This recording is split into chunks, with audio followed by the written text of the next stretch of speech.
Right. Well, don't worry about it just yet, James. Jack, you share the Just realised you how share close the my camera is. presentation. If you share your presentation, Jack, and go for it when you're ready. Yeah. I don't know if it's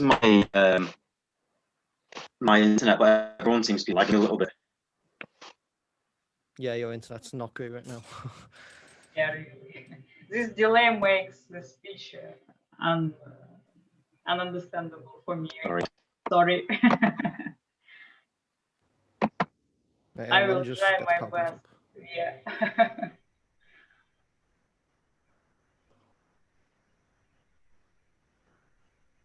You share your screen, Jack? Yeah, I'm just getting PowerPoint up now and then. Okay. Yeah.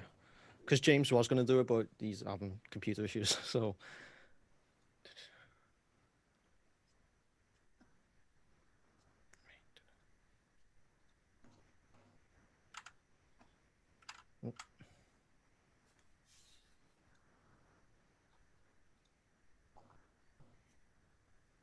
Do I have permission to share my screen?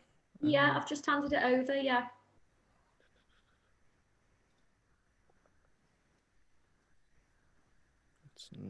Right, yeah, there you go, it showed up now. Got it, Jack, yeah. Yeah. Right, can everyone see that? Yep. Yeah, okay. So our production is going to be called Macbeth Inc. It's going to be like a dystopian society take on Macbeth, where Macbeth and Lady Macbeth are like exploited factory workers, and we'll be seeing everything from their like work screens. Okay, so the tagline. Jack, can you just make the PowerPoint full screen? Can you do that? Last time I did that, it broke. It might work. Can you see that? Yeah, we can see that. Okay. The tagline is "Fair as foul as fair," which is obviously the famous line from the play that the witches state, and is a very good like view of what Mac's mindset turns into throughout our production. So. The logline, when an exploited factory worker in a totalitarian state is enticed into overthrowing his corrupt superiors, seems too good to be true. How much power is enough?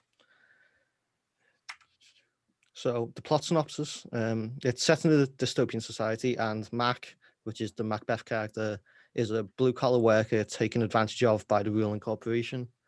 When he's unexpectedly thrown into a call with an anarchist group of hackers, he is given the opportunity to rise through the ranks and get revenge on those that oppress him. Initially unsure, he is ultimately convinced by his wife, Beth, who is the Lady Macbeth character. But once Mac gets a taste of power, he loses sight of his goals. So the characters, we have Mac, who's the protagonist and is based on Macbeth. He's overworked, low-level factory worker. He's aware of his insignificance, but is unwilling and unable to act. When given the opportunity to step up and overthrow the corrupt head of the company, he may go too far. And Beth is the wife of Mac, based on Lady Macbeth. Like Mac, Beth is tired of a low-level position within the factory, but unlike Mac, is actually optimistic for the future. She encourages her husband to act when he's given the opportunity to make change, and is ultimately cast aside by the one she supported later on in the production. We also have the boss, who's the corrupt CEO who oppresses Mac, who's like the highest position and that he'll overthrow throughout the story. And there's countless other unfortunate workers he exploits. He's totally consumed by greed and power, and is the arrogant boss that has absolutely no idea what is coming to him once he is exposed. And the three will be the anarchist hackers based on the three witches. These mysterious hooded figures will propose a plan to Mac, which will change the course of his life forever. So in Act 1, it will be the introduction to the totalitarian world of Macbeth Inc. and Mac's role within the corrupt system. Mac will log onto his computer and begins daily work report, and also briefly talk to his arrogant and oppressive boss. The three will contact Mac, convincing him to join their scheme to overthrow the boss once they show Mac footage of the boss destroying evidence of his wrongdoings. Emphasis will be placed on Mac's lack of individuality, his exhaustion, and general misery. All supporting characters will be introduced in this act, such as Beth, the boss, and the three. Just say if you have any questions about any of this, by the way. So for Act 2, the majority of the second act will be in montage form of Mac planting evidence and attempting to expose the wrongdoings of his boss in order to dethrone him. The session numbers on screen will increase, indicating time passing. At the end of the second act, Mac's boss will have been removed from power and Mac will take the throne from him. And in Act 3, a time jump will occur, showcasing Mac as the new head of the company. He, like his boss before him, will be completely consumed by greed and power.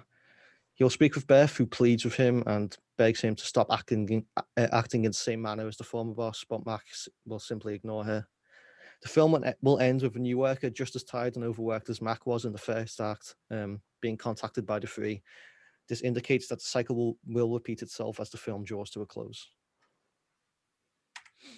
So for costumes, at the start of the play, Mac and Beth will be in dull blue boiler suits, which will be a robust but ugly and cheap article of clothing. They will highlight the lack of individuality between the workers and the uniformity between them.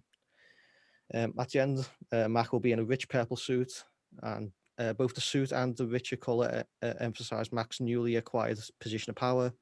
Mac will feel like more of a powerful individual in the suit rather than an indistinguishable member of the group at the start.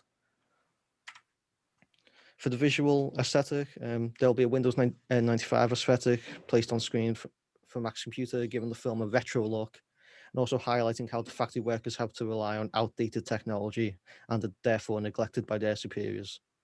Webcam meetings with supporting characters will have a grainy filter placed over them to also make the technology look dated, yet dystopian.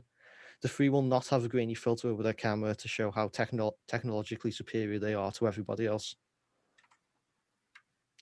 So tone and themes. The main themes of the film will be corruption, greed, and abuse of power. This will be shown early in the film, both of how the boss acts and how characters such as Mac and Beth are treated. These themes will also come into play at the end of the film as Mac is enticed into replacing his boss, but chooses to act in the same manner as him, as opposed to using his new position for good. Mac will act selfishly and refuse to help the various other neglected workers he suffered alongside for so many years. Justice and irony will also be big themes in Macbeth Inc., as anyone corrupt in a position of power will eventually be dethroned and lose everything they have. That's that.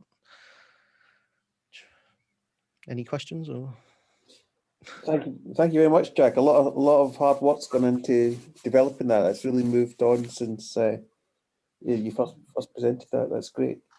I'm going to ask our Moscow colleagues any questions. Yes, I have, I think, 2 questions.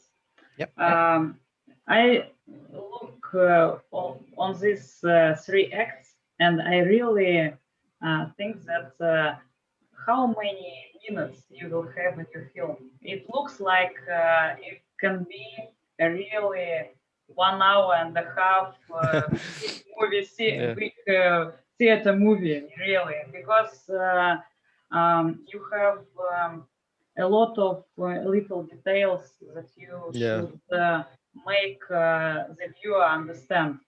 And a lot, I think that the number of characters also not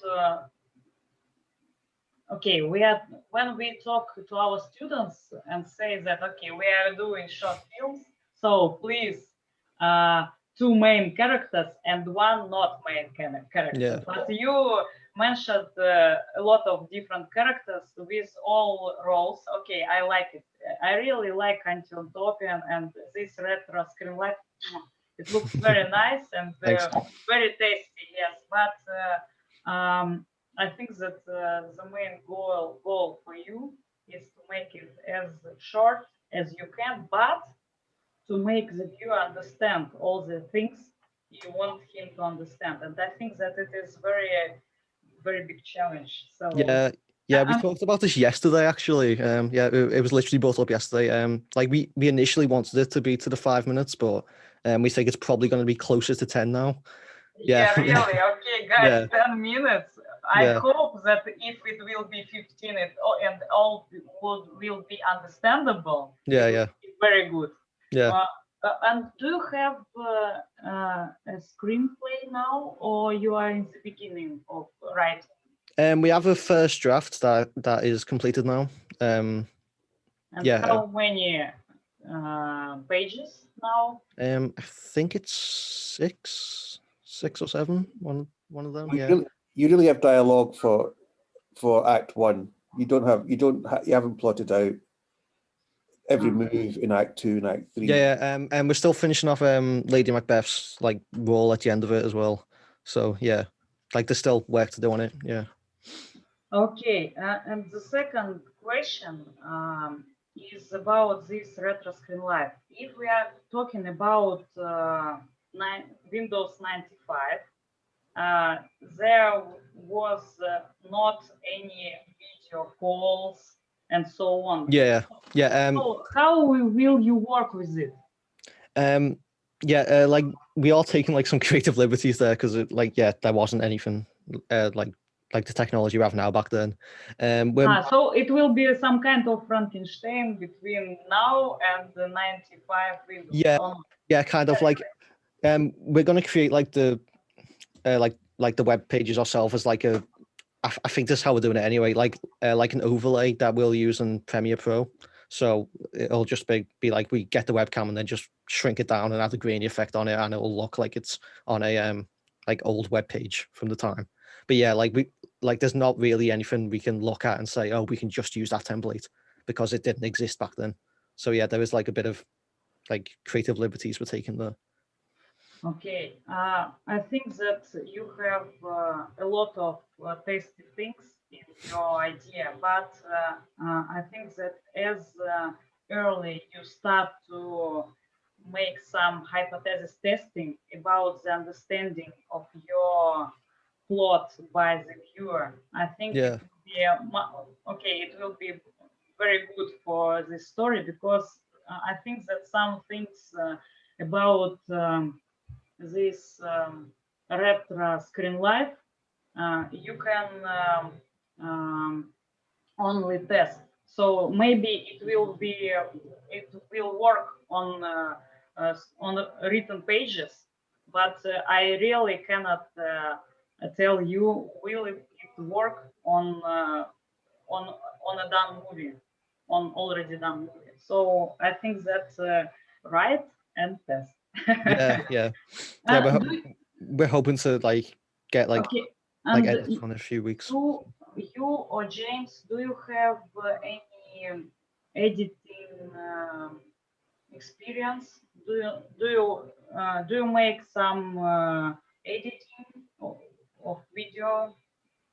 I've had a little bit of editing experience in the past, yeah. It's mainly been with short films as well, so it'll translate nicely to this.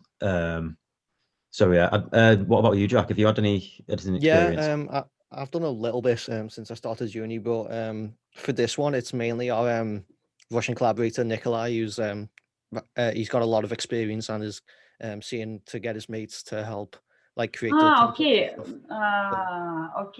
Koля from our filmmakers, yes. Yeah. Okay, I know him. Okay, it's very good, because I think that you will have much more work because of this retro Screenlife. Okay, I already tell you it on our previous party Zoom. So I think that you make it. If you make it, I think it will be very. Yeah, it's going to be a challenge, but we're excited to get on with it. So yeah. Okay, Polina, do you have any questions? What do you want to add something? Thank you for your presentation. It's really great, and I see that a great job you've done connecting the origin story with a Screenlife plot, future plot you will get. So I think that it's not a short movie. I agree with Marina, or it will be very hard to do that. So why don't you try to make a Screenlife web series? Because the dramatic origin you have there, it's really for a web series, not for a short form. I think that we might like try and do this as like a proof of concept, and like if it Mhm. works, then we could, drag it out and make a bigger version of think it if we want it to. will better succeed in a web series, not in a short movie. So great job. Thank you very much. It was great. Thanks. Thank Yeah, you I very want, Thank you. yeah, I want to add a few words because Paulina is watching to the center of this problem. Yeah, really, a lot of our colleagues who works on web series uh, mentioned that web series is a big movie, just cut it on 10 or 15 minutes episodes with some cliffhangers in the end. So maybe this thing in your mind will help you to make this story, maybe if it will be more than 15 minutes Yeah, from it will short be big film. because you And are trying to do the connection of Windows 94 with some modern programs, and it will be very pity to use that invention only for a 10 minutes movie. It okay, should but work. okay, proof of concept. I think that it is every time the good idea to make a proof of concept and then see how it works, and Mhm. maybe it comes a nice try to understand what you want from this story, to make this only 10 15 minutes, or maybe to find some investments and make a web series, because in our industry web series are very okay, everybody want to do it, but nobody knows how to do it. So I think that we don't have a big amount of good cases in this web series format, but everybody wants to try. So try. Yeah, we'll see where it takes us. Yeah. Okay, thank you guys. Thank you. Thank you very much. Thank you. Okay, thanks for that. Those great questions and feedback. That's really encouraging, guys. That it's such good quality. We're thinking about what you would do next with it. But given the time that we have, and given all the things that you've got to do in May and before the end of the course, then yeah, let's go for the proof of concept. Yeah. I think in the first instance. Yeah, that's definitely what I do. Is yeah. Yeah. All right, fantastic, guys. Well done. Congratulations to Chloe as well. Thanks. When you speak to her, that's great. Right, you guys can pop off to your lecture if Thank you you want. very much. I'll see you all later. Thanks. Who wants to go next? Ilza or Anne? I think it's me. All right, go for it Yeah.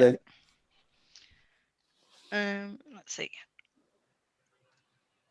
Sorry, I'm using multiple screens, so I need to make sure I share the right one. That's it. Yeah. Yep.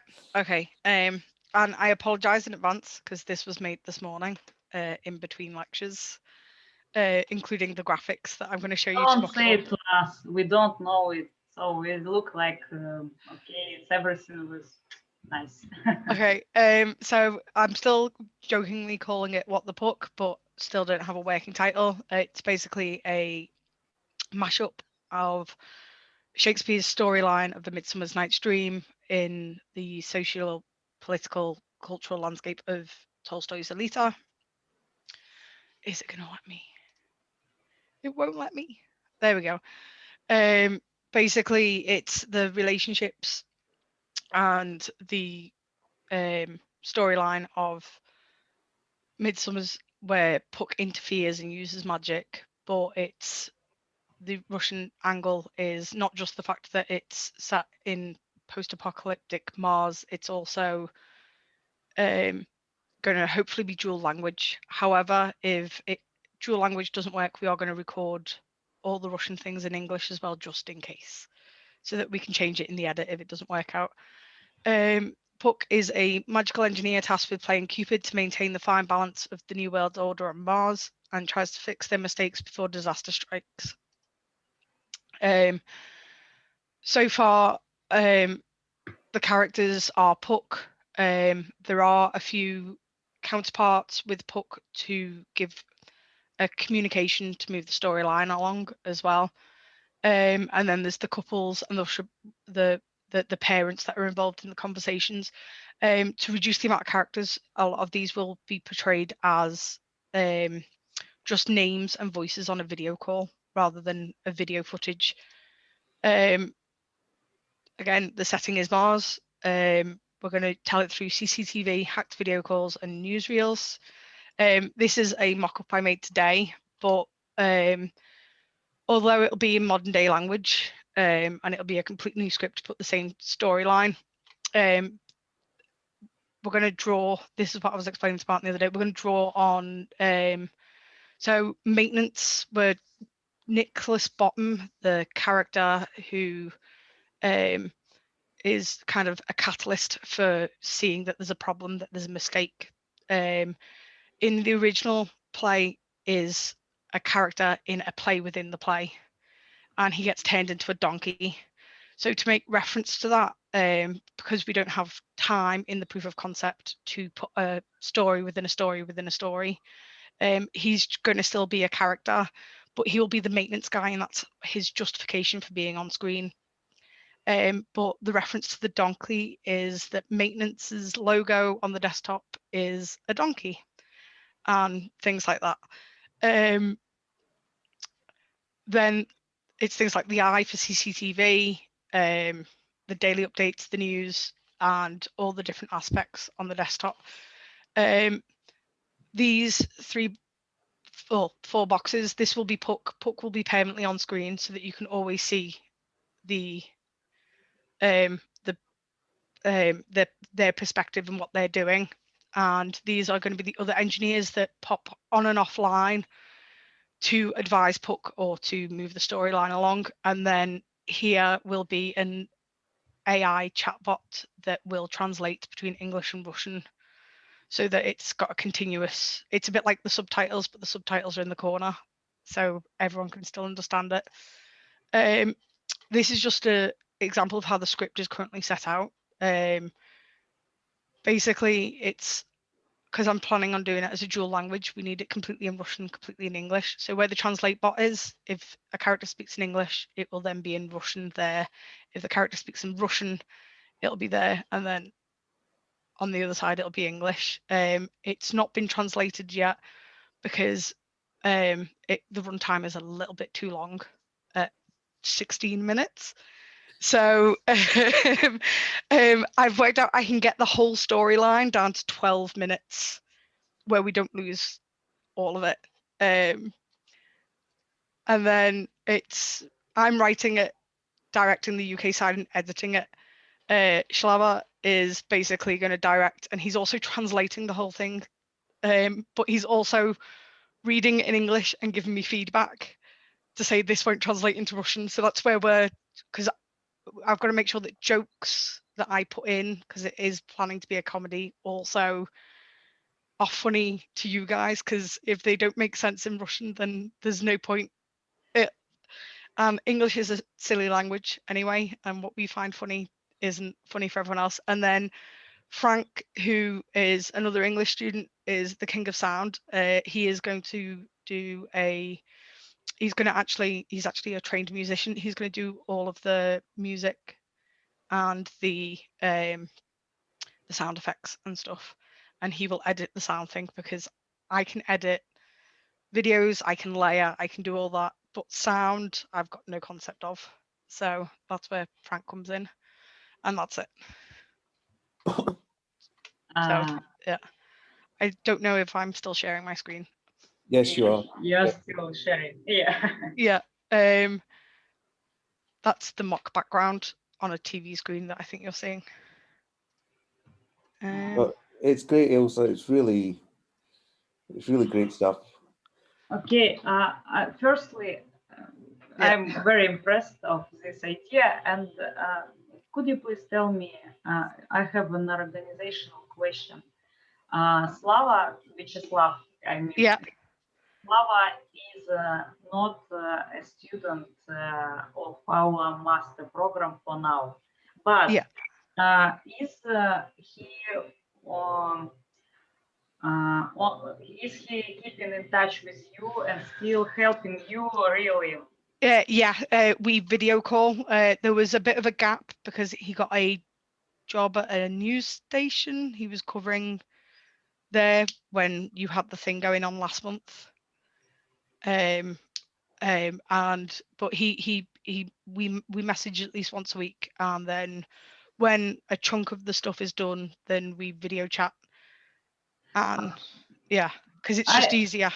I'm just afraid of he can just disappear when you need his help. I know that a lot of students have different purposes why they cannot finish the first year program and then finish the second year program. They are taking academic holiday and so on. But if he is still helping you, okay, I'm happy, everything is nice, okay. But yeah, if he disappears, I will be like, help.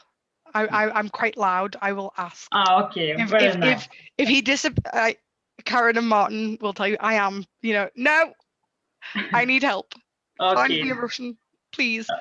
I will come groveling if he disappears. Okay. I hope that everything will go all right and he will be with you till the end of the project. Yep. Okay.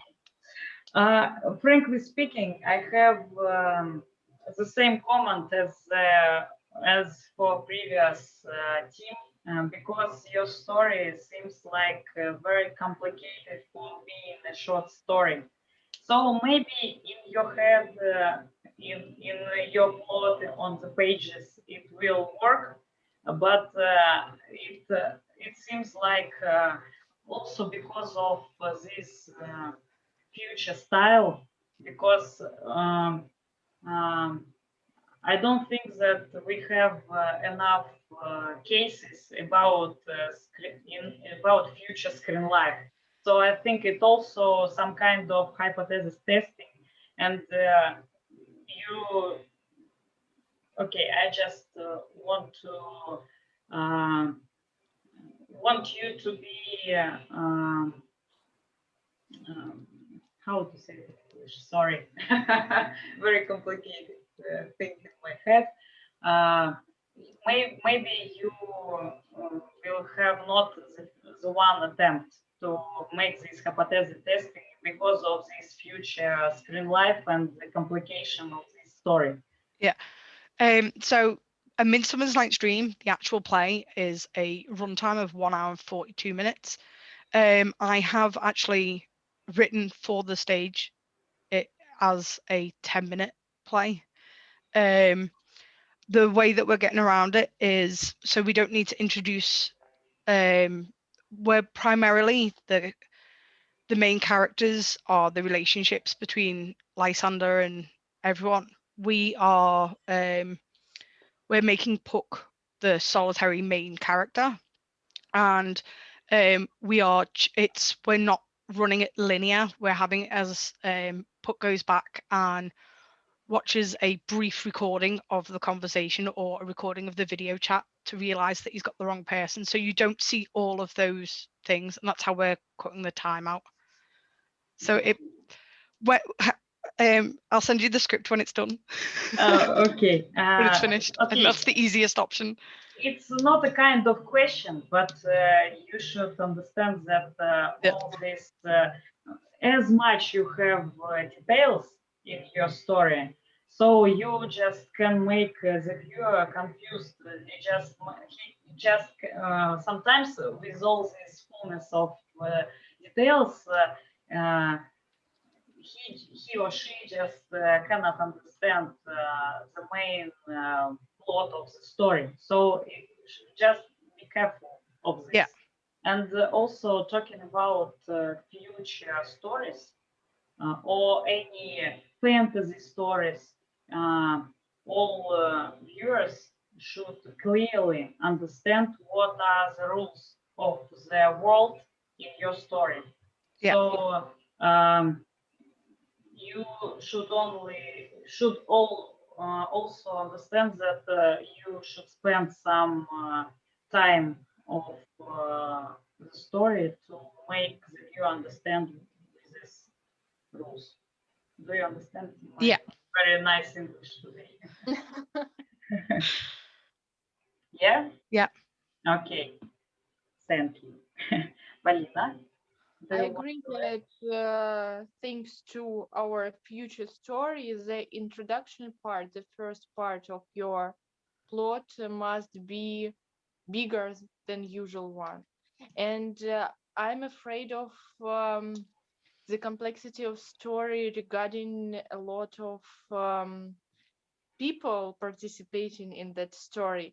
We all know that Screenlife make no problem to record every actor, but to connect them in 10 minutes and their worlds and their dialogues and communication, it will be harder when you have +5 main characters in the story.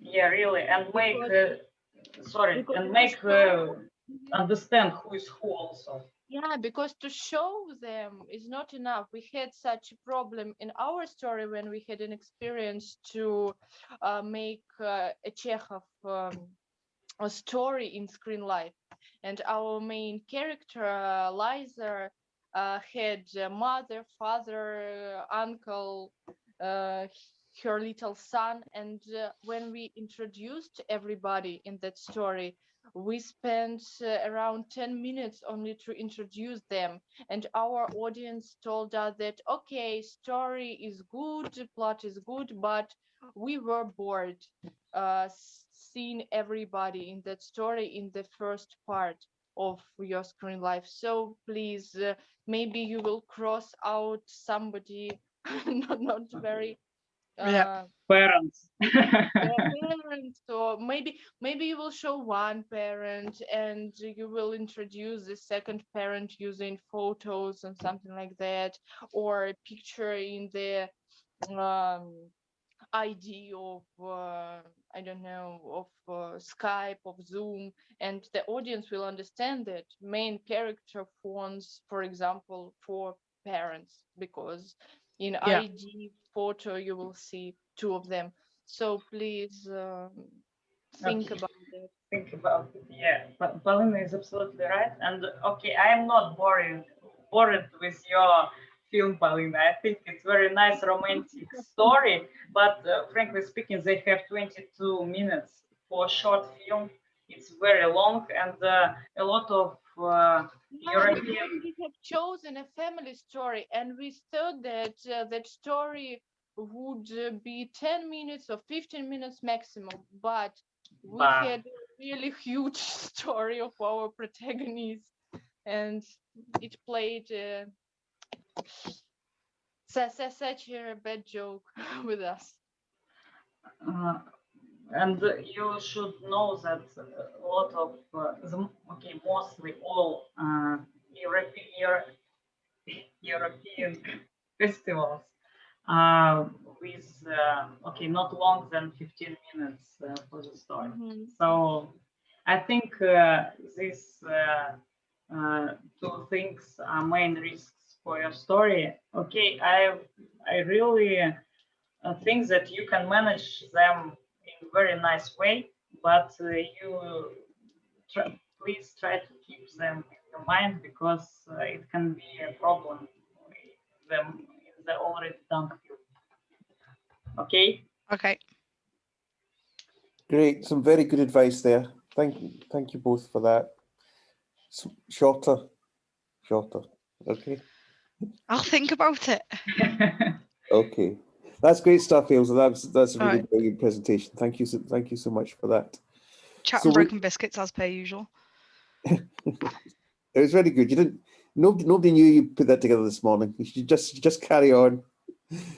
Everybody thought it was brilliant. Right. Okay. Our last group. Anne, Jessica, Kira. Who's leading on this? Hi. Hello. Shall I share my screen? Yeah? Yeah, go for it when you're ready. Okay.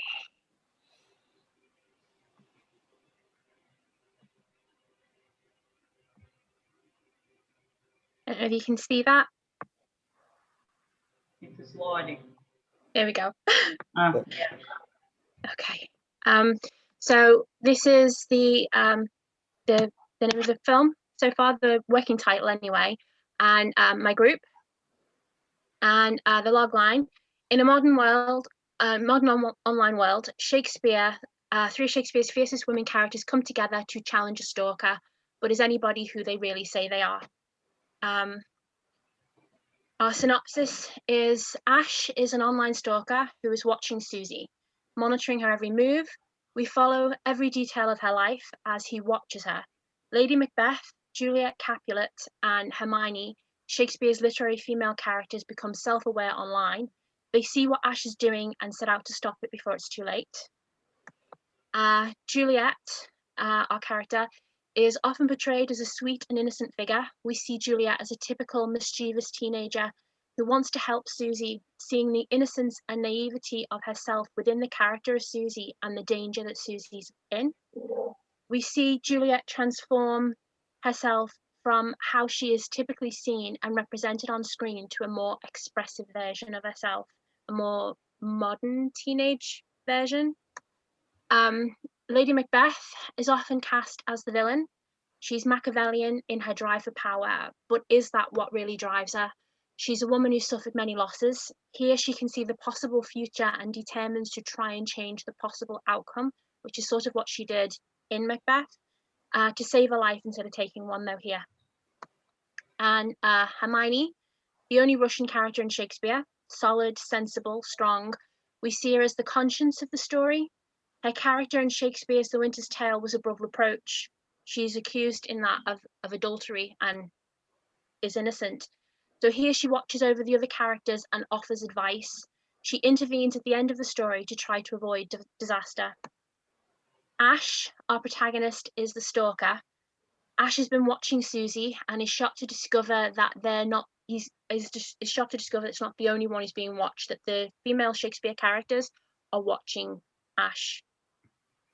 Our character is Susie. She's a young foreign student alone in a new city. She meets Ash online and is unaware of how vulnerable she really is as he tracks her every move. And these are the film touchdowns as representations that we felt were sort of in the same vein. And this is our team, me, Vivian, Jess, and our Russian teammate, Victoria. Okay. That should take us back to where we were. Okay. If I can stop sharing the screen. There we go. Maybe because of linguistic divide, I really didn't catch. Sorry, maybe Okay. I lost something. The conflict is between Ash, she's a stalker, yeah? Yes. And who is... Susie's the girl who's being stalked. The literary characters have become self-aware online. They see Susie understands that the stalker is looking for her private life and so on, and then she becomes what she can do to. Yes, she starts to monitor everything because everything is run through computers now. Even your fire alarm, your car, everything is run through computers, so they can access every part of Ash's life to try to intervene and stop what's going to happen.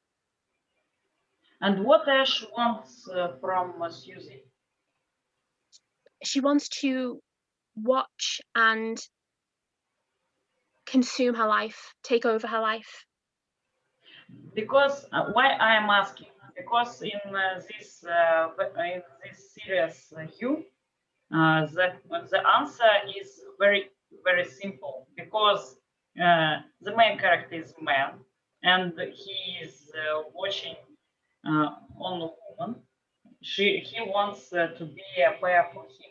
But you have girls, and okay, Susie understands that somebody is watching her private life, but is it the problem, really? I'm not entirely sure of the point that you're trying to make there, because part of the audio broke up. So I'm not sure exactly what was said. Can you repeat that, please? Yeah, of course. Okay, in you, the conflict is between man and woman. So Yes. he wants this woman to be his woman. So Yes. it's very simple and everybody can understand it. But Yeah. what is the conflict between women and women in your story? Okay, Ash watches to Susie. So, and what is the problem? Because Ash wants Susie. Ah, so okay, okay. Okay. So, It's the same okay, conflict. It's just girl instead of boy okay. girl. Okay. I think that the main risk for this story is in this growing of conflict. In you, I mean the series you mentioned, we have a long introduction of this main character, so we understand what is the motivation to make this pair with this woman in such a very crazy way.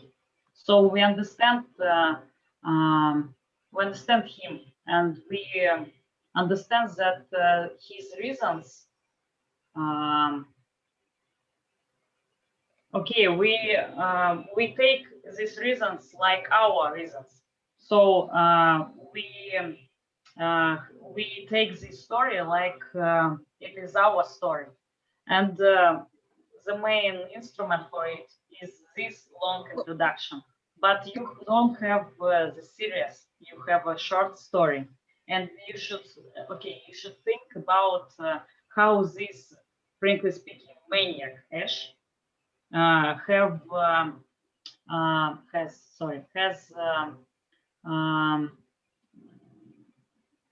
the reason to make it, and for viewer it should be a very heavy reason, very big reason. This reason should make us love this character, should It's make going to have black humor throughout it. It's sort of a black comedy. okay, it means that we okay. So okay, make maybe I should think about another risk. If you make this like a black comedy, is stalking and make okay, is the maniac really funny? I don't think so. So it's risky in another way. There are a lot of things that can be really funny, but for people who know maniacs, I think that it is not really. So think what is the main funny thing in your story? I mean that it should be.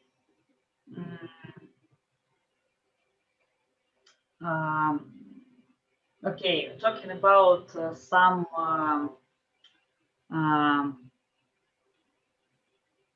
I'm sorry, I'm just finding the right word. So, okay, I think that it can be a little bit risk in ethics, because you want to make funny things that are not very funny, like harassment. Really, it is not very funny thing. Yes. No, So we have a scene towards the end where Ash tries to go to see Susie, and the Shakespeare characters take over the car, and there's sort of a sense of black humor that runs through it, where he's arguing with these people and they take over his brakes and his steering wheel and stuff like that, and it has a sense of humor through it. It's just in the way that it's portrayed. We sent Martin a clip from a YouTube video, not a YouTube, TikTok video, sorry, and there's a sense of humor to it. Okay. How's my colleague Dmitry Kotov? He's a little bit more Again, I have no idea what you just said there because the sound is breaking up. Can you say that again, please? Okay, sorry. It's okay. So I think that you have a lot of details that now I cannot imagine how to work together. So I don't think that it is problem for now for this speech, but I think that it can be a problem when you will do it all together, make it in a whole video film.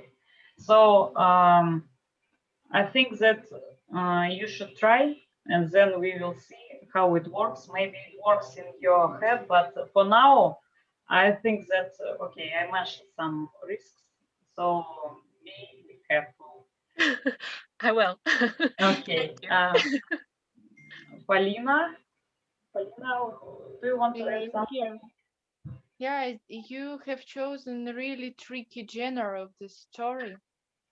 Yes. And I suppose you will have to strongly follow the rules of comedy if you have chosen a comedy, because Marina is absolutely right that the main character is so I don't know how to explain it, double-faced in Russian. It's something like that.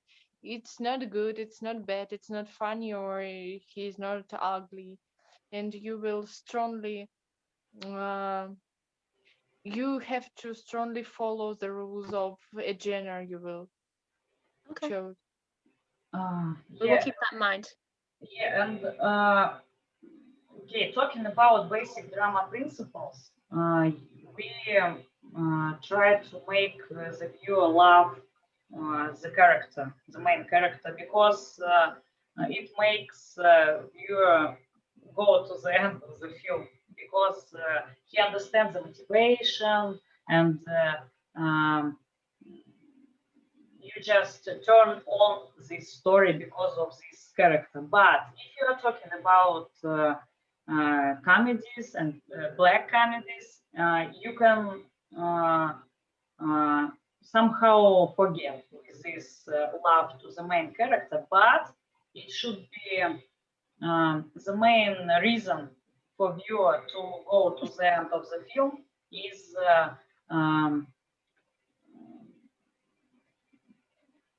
how many times he will laugh. So it should be very okay. The example, we have a very big channel which is closely connected to the stand-up shows that it makes in on the channel, but also on YouTube and some offline stand-up shows. And they said that if you're writing a comedy, you should make 5 jokes per page, written in American style of writing scripts. So it is very challenging to make these 5 jokes per 1 page. So, okay, guys, comedy is very nice. Everybody in Russia likes comedies, likes English style of humor. Okay, I think that you have a really big fan base in Russia, but it's quite complicated. So it's a risk. So be attentive and make jokes. You should become a stand-upper, like Marvelous Mrs. Maisel or something like that. Yeah. Well, we'll certainly give it a try. Yeah, I think that it is a very interesting challenge. So you should try and we look. And I hope we laugh a lot. Yeah, really. I'm very interested in Shubik for watching it. Thank you. Okay, thank you. What stage is the script at now? We're still on a first draft. It needs a lot of work at the moment. It still needs an awful lot of work. But we've got the timeline pretty much down, where it starts, where it ends, and everything in the middle. It just needs some more work. All right, great stuff. It's going to be fun. Looking forward to it. Thank you. That's really good stuff. Sorry. And that's us, I think. That's our 3 presentations. All our other Liverpool students are teamed up with Moscow students on their films. Yeah, really, I like the presentations a lot, and I think big thanks to you, because we know that a lot of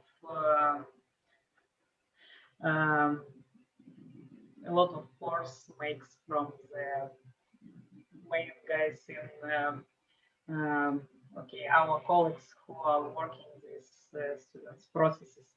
So thank you very much. And as I see, these stories are very full of art, much more than stories written in Russian. So let's see how it works. I think I am very excited to see the results. Fantastic. What's the next deadline that we have? I think that I will know in a week, so I will send you. I think that the next step is project, some kind of project presentation where all the pre-production stages are covered. So casting, locations, some questions with equipment and so on. So I think that it should be in the end of April or some kind of this. But the main, I think in a week, I will send you this information. All right. Okay. Fantastic. It's great stuff. Lovely to see you. Yeah. Thank- Yeah. Very nice to see you too. Thank you very much. Thank you. If that's all, let's go to work. All right. Well, we'll speak in a week's time. Okay. Thank you very much. Thank you. Okay. So there's just a question I think from Ailsa about, are we meeting this week? Do we? I think we don't have a scheduled time this week, do we? No, no. Or is it the week after? Week Yeah. after. Yes, week Okay. after. With the editor. Yeah. If I finish the technically second draft, where it's a tighter version, and send it to you, can we sort out a meeting for you to Yeah, sure. for me? Yeah, sure. All right. Yeah, we can do that. No worries. Have fun. Have a nice day. Same goes for the other group as well. If you want to send me anything, just send it. We'll have a meeting. Okay.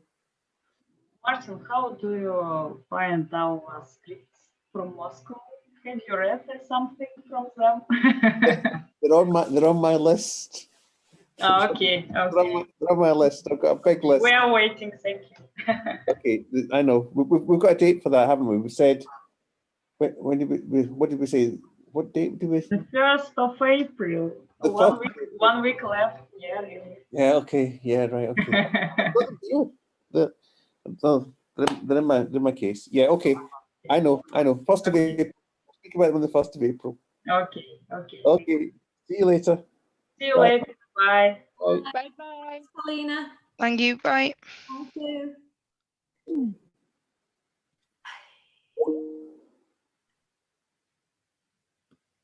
Oh, wait a minute. Where am I? Am I in Teams or am I in Zoom? What? You're in Zoom. How did that happen?